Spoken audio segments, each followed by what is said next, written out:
Alright, we're almost there. We're about halfway through. Still with me? Alright, let's go. Next, I'm going to unhide my house guide. Whoa! Lots to connect the dots. To help you with this one, you might want to zoom in just a little bit. Notice how I did not use my zoom tool for that. I pressed the Control plus option to zoom in, Control minus to zoom back out. Then, so I have a better view now, I'm going to click on the Draw House layer, so that's chosen for me to draw. It's got the visible icon of the eye so that it will see my work. But because there's so many dots to follow on this one, I'm going to help you with a different trick.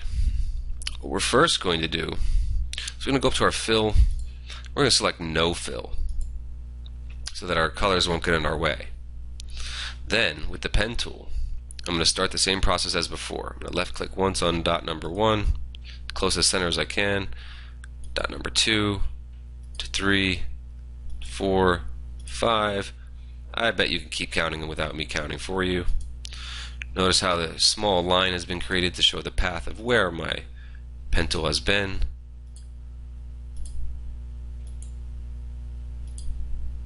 Keep going. Almost there. 19. Back to number 1. Try to find that small circle on the icon of the cursor and click. Now, with that area still being selected and chosen, because it's a black outline and the layer color for this layer is black, that lets me know it's chosen. I'm going to go back to my fill color by clicking over here in the toolbox and changing that to black. There we go. Nice and filled in. Okay, so as before, if you wish to use your selection tool to move that back into a better location, that looks a little bit better. Okay, I can deselect that now, lock that drawing, hide it for later, just to double check. That was a lot of work. Okay, it's still there. Unhide the guide, save. Okay, I'll recenter my artboard by pressing Control 0 and move on to the next step. Okay, one more guide to work with. Last guide. I'm going to unhide that. Oh, almost looks similar to our path guide, but if I quickly show you that one, you can see there's a different set of numbers, so it is different. Then I'm going to click my Draw Light Beam layer, make sure that's blue, eyeball is ready to go. That lets me show my work. And this time I'm going to switch back to 40% gray, or the 40% black. But don't worry, we're going to do a little trick, because I know that the draw path is also that same color. Then I'm going to use my pen tool. I'm going to again trace 1, 2, 3, 4, back to 1, make sure this circle pops up. There it is, complete path. Now, while that path is still selected, notice the orange outline around the light beam because of the orange layer over here in the layers panel. I'm then going to make sure that while that layer is still selected,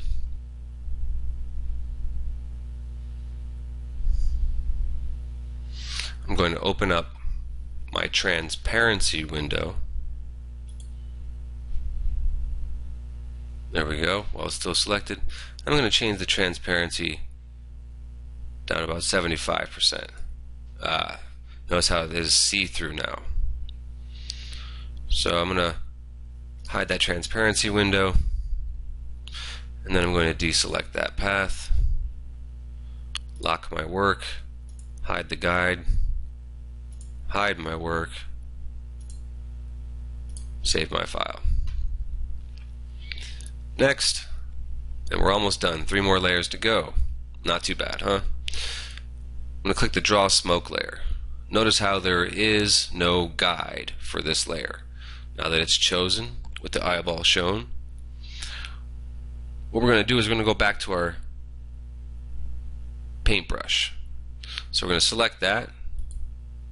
Now that that's been chosen, we're going to open up our brush library, top in the options. And I'm going to want you to open up the brush library find the artistic brushes. Take a look inside artistic ink. Once that menu is open, try to find one that you think would represent a good idea of smoke. One of my favorites here is the dark wash. I also like the light ink wash, or sometimes the dry ink too. Let's go with that one. Then with my paintbrush, right around the area of the smoke, I'm going to just simply click and drag. Notice the pink line showing me where my paintbrush is going to be. Let go, and then show some smoke. You can do this a couple of times to help you fill the area. It's really up to you how much you really put on there. Okay, I'm pretty happy with that. I'm going to close my brush library. I'm going to lock my work. I'm going to hide it just so it's out of the way. Again, file, save. Now, the title. Click the title layer to make that blue. The next thing you're going to do is find your type tool over here in your toolbox. Click that once. Then, take a look at your options menu. You'll find a font menu if you click on this drop down arrow. Notice how it's in alphabetical order for all of the fonts. Scroll up till you find a simple one like Arial. Choose that. Then go ahead and increase your size of your type to about 50. Whoa, if you notice the open menu, there is no 50. The good part is you can type that in. There we go. Now, next thing I'm going to do is click right on top of the beginning of the word, and that will give me my ability to type right there.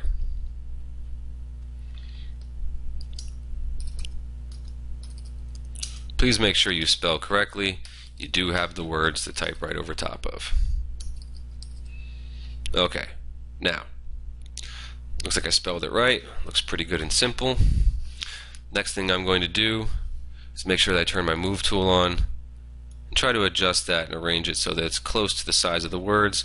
Looks like it still doesn't fit perfectly, but here's the great thing. Notice the transformation box that's around the words.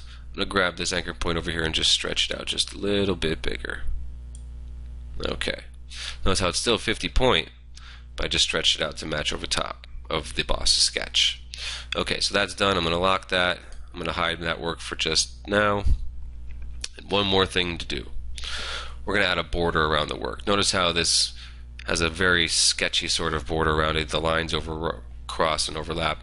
So we're going to get a better one on there. We're going to left click on the border layer. And then what I'm going to do, I'm going to select the rectangle tool from the toolbox. But notice how our fill is still there. So what I'm going to do is make sure that I set my fill color to none, but set my stroke color to black. This could also be done. Let's say that this was still set to black, and that was still set to none. There's a little tiny curve arrow here that says swap fill and stroke. You can easily click that as well. Then I'm going to basically draw from this corner up here by left clicking and dragging all the way to this corner here to add that border around all of my work. Now, the border is hard to see because it's very thin. Mine's only set to 1 point. So what I'm going to do is, while that's still selected, I'm going to increase this point value to about 5. There we go. It's a nice thick border. I'm going to lock that work. Now, let's see how well it all comes together. Keep your border shown with the eyeball icon, and then simply click on each layer and make sure that you only show the layers that say your drawing work. Then at the very last one, hide the sketch so you can see exactly what you've created. Looks pretty good. Finally, save your work one more time, and then turn that file in. Good work, everybody. Thanks for joining me.